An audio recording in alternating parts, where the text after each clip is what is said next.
नमस्ते, मैं अभिनय आकाश। आप देख रहे हैं प्रभा साक्षी का special show most reliable information यानी एमआरआई। अमेरिकी राष्ट्रपति डोनाल्ड ट्रंप ने जो डेडलाइन दी थी वो तो गुजर चुकी है। जिस हमले को लेकर उन्होंने दावा किया था कि वो हमला भी नहीं हुआ, बैकफुट पर वो आ गए। सबकी नज़रें इस वक्त उन देशों पर टिकी हुई जो देश युद्ध में इन्वॉल्व है।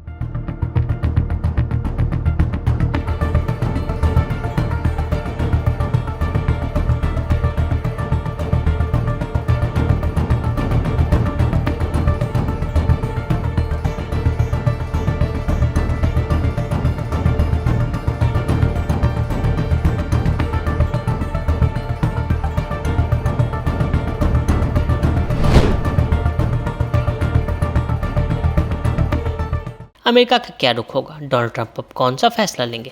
हर कोई इसी पर नज़र गड़ाए हुए है। बहरहाल जब डेडलाइन क्रॉस होनी थी आज सुबह 5:30 बजे, उससे पहले एक बड़ी खबर आई, वो ये कि ईरान के ऑयल आइलैंड खार पर हमला किया गया है। गल्फ कंट्रीज़ में इस वक्त बवाल मचा हुआ है। वहीं अमेरिकी राष्ट्रपति डोनाल्ड ट्रंप ने ईरान को धमकी दी थी, अगर उसने डील नहीं की तो हॉर्मुज़ समुद्री मार्ग नहीं खोला तो ईरान पर इतने हमले करेंगे कि वो पाषाण युग में चला जाएगा।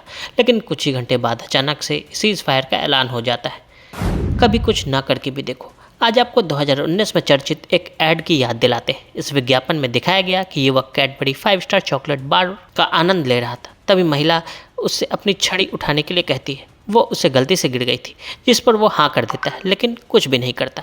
फिर बुजुर्ग महिला छड़ी उठाने के लिए उठती है। ठीक उसी क्षण एक विशाल पियानो उस बेंच पर गिरता है जहाँ वह कुछ देर पहले बैठी हुई थी। इसके बाद वो युवक को धन्यवाद देती है कि उसने कुछ नहीं किया, क्योंकि इसी वजह से उसकी जान बच गई। विज्ञापन चॉकलेट उत्पाद की नई टैगलाइन के साथ समाप्त होता है, कभी कुछ ना करके भी देखो और 5 स्टार खाओ, कुछ मत करो। ऐसा ही कुछ नज़ारा इन दिनों एक देश और उसके राष्ट्रपति के साथ मैच कर रहा है।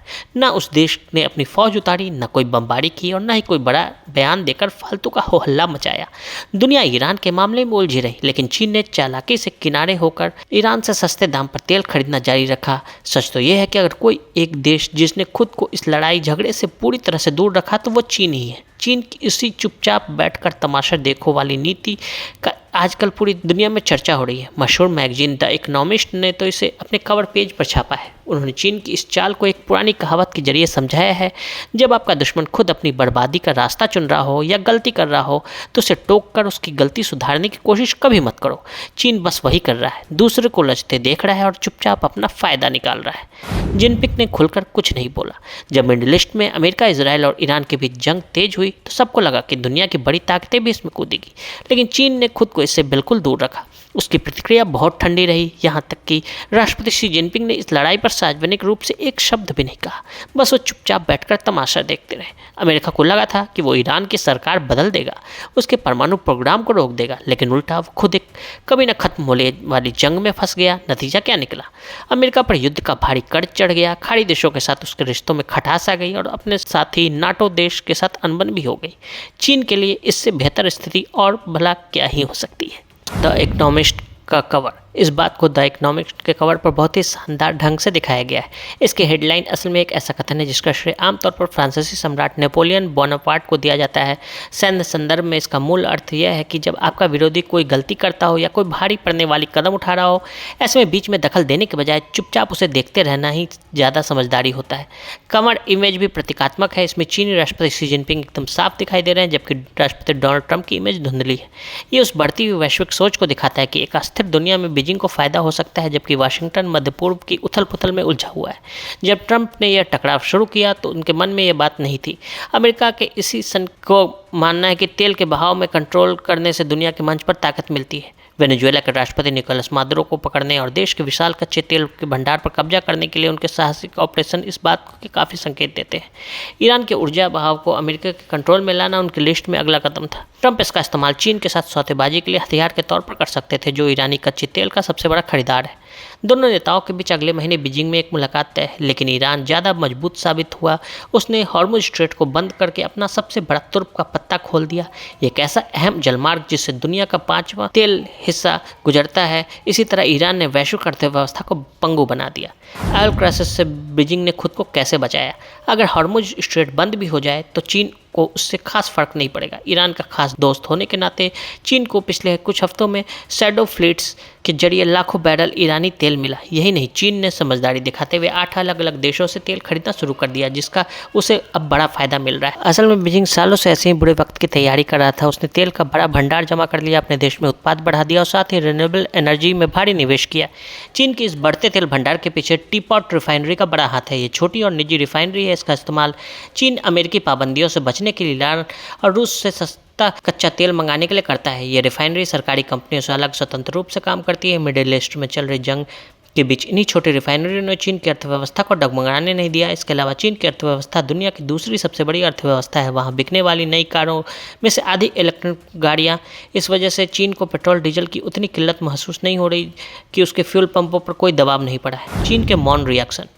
इस तरह उथल पुथल से खुद को अलग रखकर चीन ने खुद को एक स्थिर विकल्प के तौर पर पेश किया है। वो एक लंबी चाल चल रहा है। उसने इस संघर्ष को अमेरिका या इजराइल को सीधे तौर पर हमलावर भी नहीं बताया। चीन के विदेश मंत्री वांग यी ने पिछले महीने कहा था कि ताकत से सही साबित नहीं होता।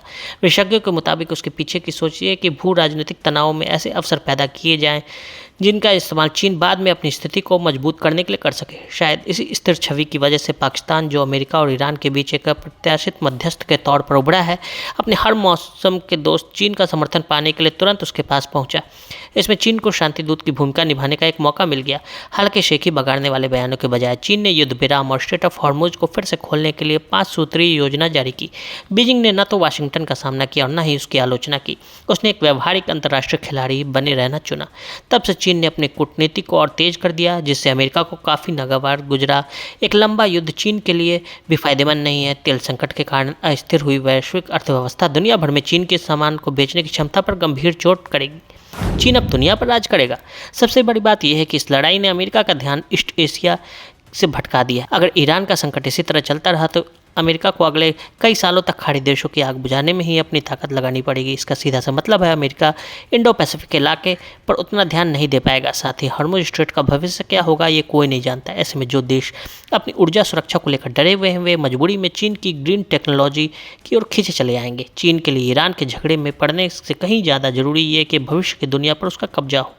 बीजिंग अमेरिका के इस अंधाधुंध सैन्य हमले का इस्तेमाल भारत और ब्राज़ील जैसे ग्लोबल साउथ के देशों को एक कड़ा संदेश देने के लिए भी कर सकता है। वह दुनिया को यह दिखाना चाहता है कि वाशिंगटन सिर्फ अपनी दादागिरी चलाना जानता है, दूसरों के मामलों में दखल देकर तबाही मचाता है। इसके लिए दी इजाजत। ऐसी रिपोर्ट्स को देखते रहे प्रभा साक्षी। अगर आप भी लेना चाहते हैं देश दुनिया की तमाम जानकारी तो आज ही सब्सक्राइब करें हमारे चैनल को। साथ ही नीचे दिए बेल आइकन को जरूर दबाएं ताकि हर अपडेट आप तक पहुंच सके।